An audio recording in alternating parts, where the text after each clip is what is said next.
कि आपका ओमार वाला और आंतरिक मूल्यांकन जो आपका स्कूल स्तर से दिया जाएगा उस दोनों को मिला दिया जाए। पेपर 2 में मैथ और साइंस था और पेपर 3 में जो आपको जो है 33% अंक जो है आपको लाना है। यानी कि एक विषय में देखा जाए तो एक विषय में आपका होता है फुल मार्क कितना है, ये 4 विषय में जो है पास होना आप लोगों को अनिवार्य है। मूल्यांकन टोटल मिलाकर जो है कुल अंक होता है 250 अंक यानी कि 250 अंक। उसका 33% पास अंक के लिए जो है आपको डी ग्रेड निर्धारित होगा। यानी कि आप जो है हेलो बच्चों, आप सभी का स्वागत है आपके अपने एबीसी कोचिंग यूट्यूब चैनल में। इस वीडियो को लेकर आप लोग बहुत ज्यादा डिमांड कर रहे हैं व्हाट्सएप पर, इंस्टाग्राम पर। इससे रिलेटेड आप लोगों ने भर भर के मैसेज किए हुए हैं, आप लोगों ने मुझसे सवाल पूछा हुआ है।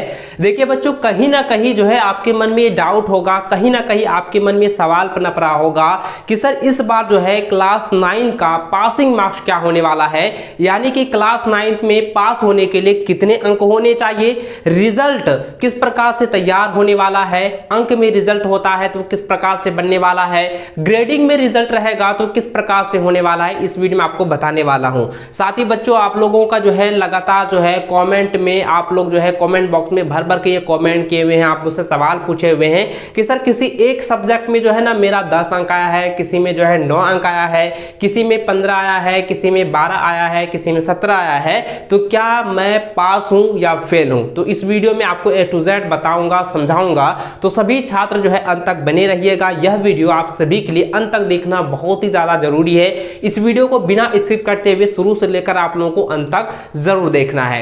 इस वीडियो को लाइक अपने सभी दोस्तों के साथ भी शेयर जरूर करेंगे। और आप सभी से रिक्वेस्ट है कि आप मुझे इंस्टाग्राम पर फॉलो नहीं किए हैं तो इंस्टाग्राम पर भी मुझे फॉलो कर लीजिएगा, लिंक डिस्क्रिप्शन में दे दिया हूं। और साथ ही बच्चों, चैनल पर नए हैं तो चैनल को सब्सक्राइब करने के साथ बेल आइकन को प्रेस जरूर कर लेंगे। तो चलिए बच्चों आगे बढ़ते हैं। देखिए बच्चों, सबसे पहले ध्यान दीजिएगा कि आप लोगों का जो एग्जाम्स हुआ है ना वो 3 पेपर में हुआ है। 5 विषय का एग्जाम्स हुआ है जो कि 3 पेपर में हुआ है, जो कि इस प्रकार से है जो कि आप हमारी स्क्रीन पर देख पा रहे हैं। देखिए बच्चों, मैंने आपको बताया है और आप लोगों को अच्छे से समझाया था कि किस प्रकार से जो है आपको एग्जाम देना है, किस प्रकार से कैटेरिया तैयार किया गया, सारा चीज मैंने पहले भी ऑलरेडी बताया हुआ है। ध्यान दीजिए बच्चों, आप लोगों का बहुत ज्यादा कमेंट आ रहा था कि सर क्लास 9 का जो है बोर्ड एग्जाम में पासिंग मार्क्स क्या होने वाला है।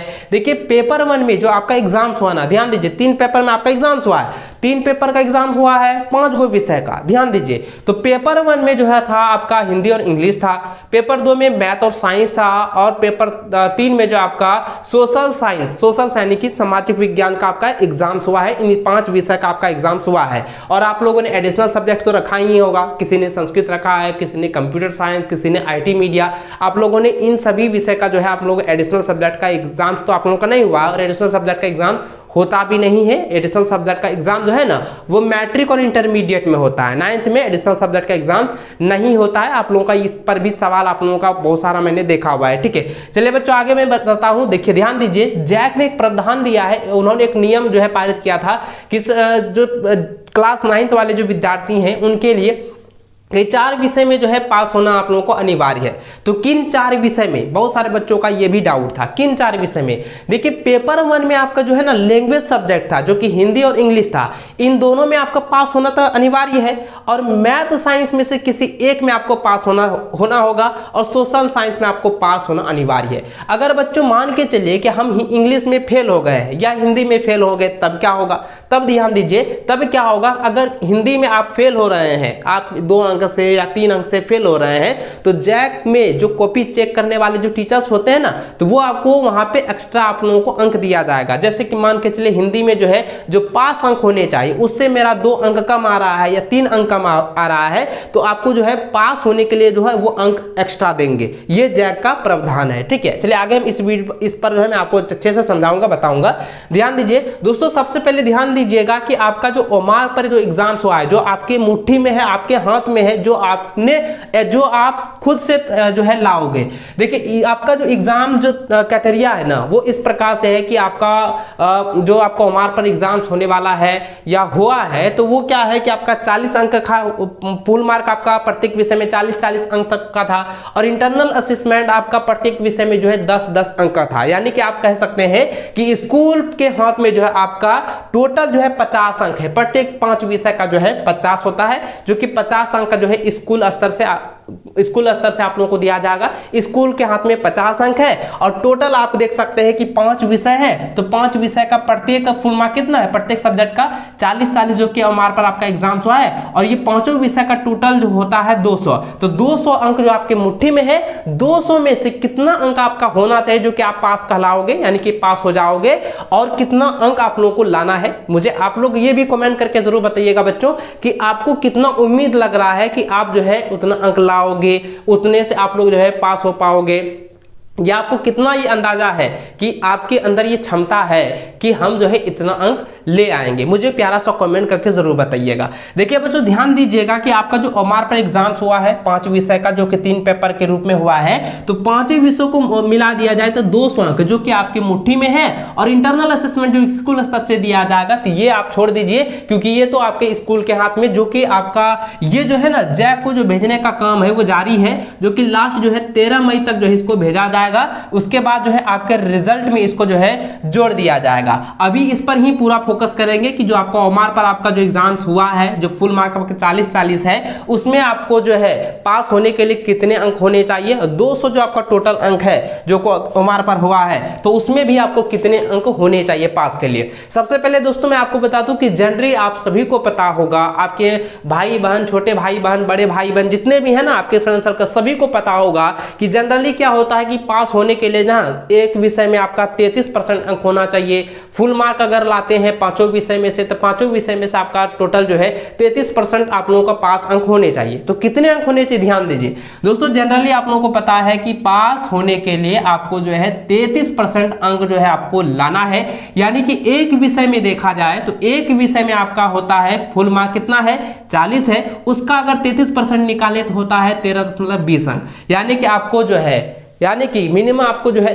13.20 यानी कि 13.5 अंक अगर आप लाते हैं किसी एक विषय में, तो आप उस विषय में पास हैं। ठीक है, तो सभी विषय को मिला दिया जाए। देखिए 5 गो विषय है, Hindi, English, math, science, social science, इन 5 विषय को मिला दिया जाए तो 5 विषय का ओमार वाला सिर्फ देखा जाए तो टोटल कितना होता है 200 अंक। 200 अंक का 33% निकाले तो होता है 66 अंक। तो यानी कि आपका 33% कितना हो गया, 66 अंक। सभी विषय को मिलाकर 200 अंक होता है। 200 का अगर आप 33% निकालें, पास अंक निकालें, तो वो हो जाता है 66 अंक। अगर 66 अंक आप लाते हैं, आपका 66 अंक हो जाता है, तो आप जो है पास हैं। ये आपका 33% हुआ। ठीक है, अब देखिए अगर दोस्तों आंतरिक मूल्यांकन को भी मिला दिया जाए, देखिए आंतरिक मूल्यांकन जो इंटरनल असेसमेंट है, देखिए क्या होता है कि किसी स्कूल के द्वारा जो है बच्चों को आंतरिक मूल्यांकन में 8 अंक देता है, किसी को 9 देता है, किसी मिनिमम लगभग जो है 1-2% बच्चों को जो है 10 में 10 अंक देता है। ठीक है, 10 में 10 अंक देता है, यानी कि जनरली जो होता है ना 7, 8, 9 अंक देता है, ये जनरली है।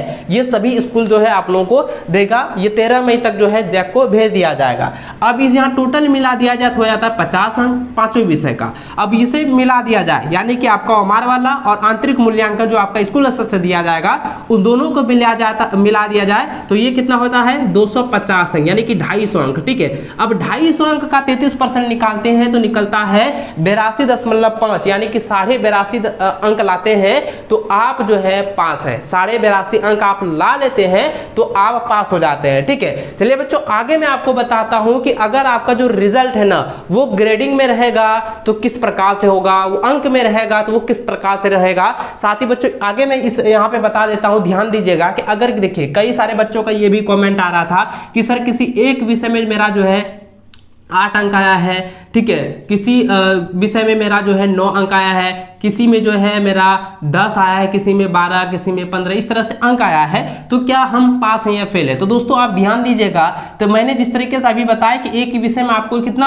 अंक होना चाहिए पास के लिए, तो 13.5, तो 13.5 अंक देखिए है नहीं है, तो क्या है आप उस विषय में फेल हैं। ठीक है, अब यहाँ पे आपको ग्रेस अंक भी दिया जाएगा। अभी क्या मैंने बताया, सबसे शुरू में ही मैंने बताया कि अगर किसी आप एक विषय में फेल हो जाते हैं तो क्या होता है कि टीचर जो है आपको 5 अंक से लेकर 5 से लेकर 7 अंक तक जो है आपको ग्रेस अंक देंगे। ये जो है प्रावधान जैक की ओर से दिया गया है, ठीक है। अब देखते हैं कि रिजल्ट ग्रेड पर रहता है तो ग्रेड आधार किस प्रकार से रहने वाला है, ग्रेड किस प्रकार से निर्धारित किया जाएगा, यहां पर आप लोगों को समझाने वाला हूं। ध्यान दीजिए दोस्तों, सबसे पहले मैंने आप लोगों को बताया था अगर बिना आंतरिक मूल्यांकन को छोड़ दिया जाए, यानी कि बिना आंतरिक मूल्यांकन से जो आपका स्कूल स्तर से 50 अंक मिलने वाला है उसको हम छोड़ देते हैं, सिर्फ आपका जो एग्जाम है उसको पहले हम देख लेते हैं। तो आपका एग्जाम 5 विषय का हुआ है जो कि सिर्फ आपका ओमार पर हुआ है, उसमें आपका कुल पूर्णांक कितना है वो 200 है। 200 का 33% यानी कि पास के लिए जो आपको 66 अंक होने चाहिए। अगर आपका 66 अंक नहीं है तो आप फेल हैं, और 66 अंक आ चुका है तो आप पास हैं। अब देखिए ग्रेड किस प्रकार से निर्धारित किया गया है यहां पर आप लोगों को बताने वाला हूं। उसके बाद दोस्तों आगे मैं भाई आपको बताऊंगा, 2-3 मिनट आगे और भी बढ़ने वाला है कि इंटरनल असेसमेंट अगर पूरा जोड़ दिया जाए तो फिर ग्रेड किस प्रकार से निर्धारित होगा। यहां पे ध्यान दीजिए, आपका 66 अंक है तो आप सिर्फ पास है, उसमें आपका प्रतिशत रहेगा 33%, उसमें आपको ग्रेड अंक दिया जाएगा, यानी कि ग्रेड जो है दिया जाएगा वो डी ग्रेड दिया जाएगा। डी ग्रेड का मतलब हो गया मार्जिनल, यानी कि आप अगली कक्षा में आप प्रमोट कर दिए गए हैं, आप अगली कक्षा में जो है नामांकन करा सकते हैं, एडमिशन करा सकते हैं। आगे बढ़ते हुए दोस्तों यहां पे देखिए 66 अंक से लेकर, ठीक है 66 अंक तो मैंने बताया, 67 अंक से लेकर 90 अंक के बीच आप लाते हैं तो आपका प्रतिशत बनता है 33% से 45% के बीच में आपका अंक रहेगा, जिसमें कि ग्रेड जो है सी निर्धारित किया जाएगा, जिसका सी का मतलब हो गया एवरेज, यानी कि आपका जो अंक है ना वो एवरेज है, आपका रिजल्ट जो है वो एवरेज में है, ठीक है। चलिए आगे बढ़ते हैं, 91 अंक से लेकर 120 अंक तक आप लाते हैं तो आपका जो प्रतिशत होगा वो 45% से लेकर 60% के बीच में होगा, और इसमें आपका ग्रेड निर्धारित रहेगा बी, जिसका बी का मतलब हो गया गुड, यानी कि आपका जो रिजल्ट है ना वो गुड कंडीशन में है, अच्छा है, ठीक है। आगे बढ़ते हैं, 121 से लेकर 160 के बीच में अगर अंक आपका आता है तो आपका दोस्तों प्रतिशत होगा 60 से लेकर 80% के बीच में होगा, जिसका ग्रेड निर्धारित रहेगा ए, जिसका मतलब हो गया वेरी गुड, यानी कि आपका अंक जो है वेरी गुड में है, बहुत अच्छा है, आप लोगों ने प्रदर्शन किया है, आपका रिजल्ट जो है बहुत अच्छा है, ठीक है। आगे 161 से लेकर 161 अंक से लेकर 200 अंक तक आप लाते हैं, या 200 से थोड़ा सा कम अंक लाते हैं तो आपका प्रतिशत जो होगा वो 80% से हो लेकर 100% के बीच में आपका होगा, ठीक है। और जिसमें आपका ग्रेड जो निर्धारित होगा वो A+ होगा, जिसमें कि आपका एक्सीलेंट लिखा होगा, आपका जो मार्कशीट होगा ना उसमें आपका ग्रेड के साथ साथ में आपका जो है ये भी कंडीशन लिखा रहेगा, वो आपका रिजल्ट जो है एक्सीलेंट है या एवरेज में है या मार्जिनल है, सारा चीज ये भी लिखा होगा। तो दोस्तों यहाँ पे आप लोग समझ गए हैं कि सिर्फ आपका ओमार पर जो एग्जाम्स हुआ है वो किस प्रकार से उसमें आपका ग्रेड मिल सकता है, ठीक। तो मैंने अभी आप लोगों को बताया कि आपका आंतरिक मूल्यांकन को छोड़ दिया जाए तो किस प्रकार से ग्रेड निर्धारित होगा। तो अब देखिए यहाँ पे अगर आपका आंतरिक मूल्यांकन को मिला दिया जाए तो आपका ग्रेस अंक यानी कि आपका जो ग्रेडिंग रहेगा वो किस प्रकार से निर्धारित किया जाएगा। ध्यान दीजिए दोस्तों, ग्रेडिंग अंक जो अगर दिया जाए 5 विषय का जो है आपका आंतरिक मूल्यांकन टोटल मिलाकर जो है कुल अंक होता है 250 अंक, यानी कि 250 अंक। उसका 33% पास अंक के लिए जो है आपको 82.5 अंक जो है लाना अनिवार्य है, यानी कि 82.5 अंक आपका होगा तो आप जो है पास हैं। तो अब देखिए यहाँ पे ग्रेडिंग किस प्रकार से निर्धारित किया गया है उसको भी आप लोग यहाँ पे समझ लीजिए।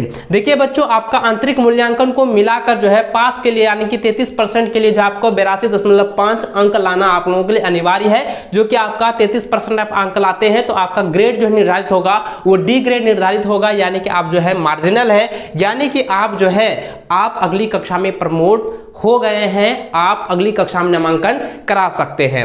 आगे बच्चों 83 से लेकर 132.5 अंक लाते हैं तो आपका जो है 33% से लेकर 45% के बीच में अंक है, और आपको ग्रेड दिया जाएगा सी, जिसका मतलब होता है एवरेज, यानी कि आपका रिजल्ट एवरेज में है। उसके बाद दोस्तों 133 से लेकर 150 अंक तक आप लाते हैं तो आपका प्रतिशत जो होगा वो 45% से लेकर 60% के बीच में अंक होगा, जिसमें कि ग्रेड आपको बी दिया जाएगा, जिसका मतलब होता है गुड, यानी कि आपका रिजल्ट जो है वो गुड है, अच्छा है। आगे बच्चों 151 से लेकर 200 तक आप लोग अंक लाते हैं तो आपका क्या होगा, प्रतिशत 60% से लेकर 80% के बीच में आपका अंक होगा, और आपका ग्रेड दिया जाएगा एक ग्रेड दिया जाएगा, जिसका मतलब होता है वेरी गुड, यानी कि आपका रिजल्ट जो है बहुत ही अच्छा है। उसके बाद दोस्तों 201 नंबर से लेकर यानी 201 अंक से लेकर 250 अंक के बीच में आप लोग लाते हैं तो आपका परसेंट होगा 80% से लेकर 100% तक आप लोग का बनेगा, और उसमें आपको ग्रेड जो है A+ दिया जाएगा, यानी कि एक्सीलेंट, यानी कि आपका जो है रिजल्ट है वो एक्सीलेंट है। तो इस प्रकार से दोस्तों इस वीडियो में जो है मैंने आपको पूरी चीजें A to Z आपको अच्छे से समझा दिया है